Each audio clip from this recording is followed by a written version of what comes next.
What a big shame. Lai Mohammed is still trying to speak on education.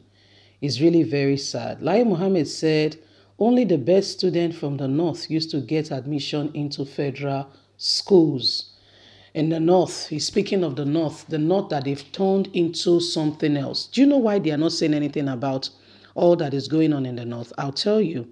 It is because they have an agenda. Yes, Buhari came with the mindset that Nigeria belongs to the Fulanis. And let me tell you something. These Fulanis things we're always thinking. You see, Hausa in the north is not just Fulanis. The Hausas are the main people who have the north. So that's why Buhari and his cohorts, the governors and all that, they've gone to invite Fulanis who do not have a place because they are nomadic. They move from place to place. If you look at it very seriously, which states in this country will you say is predominantly, as in is a Fulani state? Of course, like every other state, but there are other indigenes living there. Which state? In the north, in the southwestern part of the country, we know Yoruba people. Although there are pockets of other tribes there, we'll say Yoruba people. In the southeast, you know that we have what we call the Igbo people.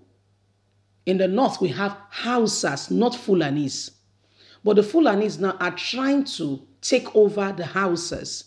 Do you see what is going on? Even in the southwest, where we have pockets of small tribes here and there, even those small tribes, they have a state. You can say the Urobos, Delta. The Ijos, Delta. We still have them in Bayelsa. We still have them in Ondo. The Shekiris, Delta.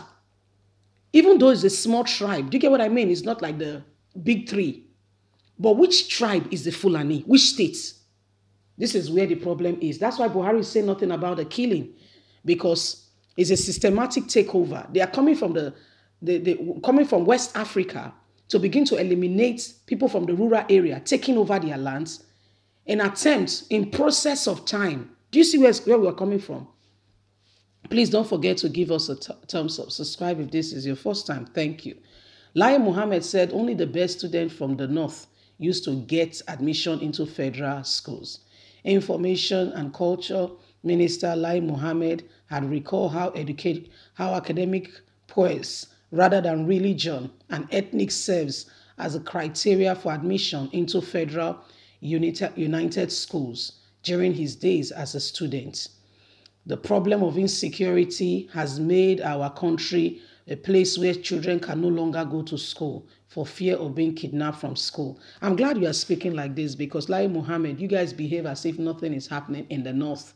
Nobody pays attention. In fact, they've even told media not to say anything about what is going on in the north. Leave it like that. Because Buhari does not want anybody to know, especially if it's on the media. It stays there for life. Anybody can pick up the paper 20 years to come and say, this was what happened. This was the genocides. This was the crime war. So they don't want anybody to show it. No proper documentation for relevant, accredited purpose when the time comes, so that it will be dealt with even in their old age. You see what is happening? Lai Mohammed made a comment on Saturday in Abuja at a book presentation and 75th birthday celebration of Gbamigboye. Mr. Gbamigboye, a renowned known gynecologist from Ilorin, Kwara, who married, retired, and served also in the Supreme Court with his wife, hail from Benue. And they both were alumni of the Federal Government College Cafe and former seniors to him. From the book, we learned that the celebrant attended Federal Government College. This was what Lai Mohammed was speaking about, that the North today is no longer a place where academics can be looked at and envied and loved like it used to be. Today, we have children being harassed even in school and cannot concentrate or pay attention because of the current predicament, and scared whose next is to be kidnapped. Federal Government College and our education was better and stronger in those days. I'm glad it's a serving minister speaking in this light. A serving minister, and you are serving now. Yet, it's wrong. You are serving and you are proud to say it, that in those days, people make those things happen, you see. It did not just fall from the sky. It is not just happen, all of a sudden it happened. No, people made it happen. People made it happen. People, human being, made it happen. People made it happen. So I don't know what you're really getting at on a more serious note, because in the North today, all what they are doing now is trying to, make the children become Fulanis by fire by force. They don't send them to school, and even if they send them to school, they harass them, they kidnap them from school, put them into family ways in a very early age. They become married and what have you. So a lot and a lot has happened. When you look at all that is currently happening, you understand that there is a big problem at hand. Oh, a huge one at that. A very big problem. When you look at all that is going on, you begin to wonder truly, really, if Buhari truly, sincerely loves his people. But let me tell you something he does. He's not an Hausa man. He is a Fulani man. So he's carrying out the Fulani agenda. They want to keep everybody quiet at all costs. By all means, nobody must say anything. Look at Bishop Coker, who spoke to the U.S. Congress with regards to things going on in Nigeria. Do you know the castigation is still on? Oh yes, very much on. Even your very own brother Joe, still reported that what they are doing is not fair. Why are you reporting your country, exposing your country to other countries? Are they also telling what's going on in their country? My brother, my sister, the media is there.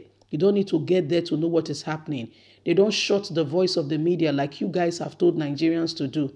You've told the media not to say a word, that the media should be quiet. Is that the way to go? I ask again, is that the way to go? There is a lot going on in this country. Oh yes, terrible things going on. And everybody is quiet and pretending like all is well. Children can no longer go to school. You are proud to say that in those days, was there no security? Can children not even walk alone from the bush part, 2 hours journey? When some of our parents tell us how things used to be, how they would walk a very long distance to go to school. Yet they will go to school and come back, and they can even, their mom will leave something for them at home. They will be able to take the key, open the door, have their lunch or dinner or whatever they are having, and play around in the compound, in the environment till their parents return. No form of harm come to them. Is it the same thing? Who created this? Is it not you guys? Are you not the present leaders? Those of this time, they were the leaders and they took responsibility. Do your work. Stop complaining. Leave us a comment. God bless you. Bye for now.